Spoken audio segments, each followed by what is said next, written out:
काँग्रेसचे विधानसभेमधले गटनेते विजय वडेट्टीवार यांनी आज शरद पवार यांचं नाव न घेता चांगलीच टोलेबाजी केली आहे। सध्या सरकारमध्ये बैलगाडी हाकणाऱ्याच्या हातामध्ये तुतारी आणि 2 कासरे आहेत आणि हे कासरे मुख्यमंत्र्यांच्या हातामध्ये आहेत असं वडेट्टीवार यांनी म्हटलं।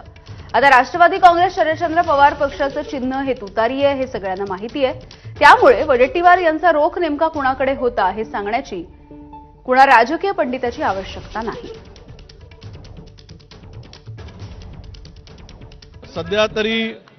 सध्या तरी मला असं वाटतं की या सरकारमध्ये बैलगाडी हाकणाऱ्याच्या हातात तुतारी पण आहे आणि ते 2 कासरे पण आहेत। कोणाची तुतारी म्हणतात?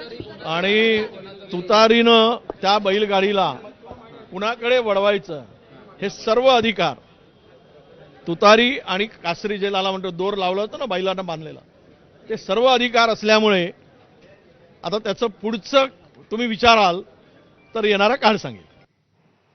दरम्यान विजय वडेट्टीवार हे चुकून बोलले असतील अशी प्रतिक्रिया रोहित पवार यांनी दिली आहे। कदाचित त्यांना घड्याळ म्हणायचं असावं आणि त्यांना ते कळलंच नाही आणि आम्ही रोज त्यांच्याबरोबर तिथं बसत असल्यामुळे म्हणजे विजय भाऊंबरोबर काँग्रेसच्या नेत्यांबरोबर त्यामुळे आमची थोडीशी रोजची सवय असल्यामुळे घड्याळ बोलण्याऐवजी ते तुतारी बोलणे असावेत।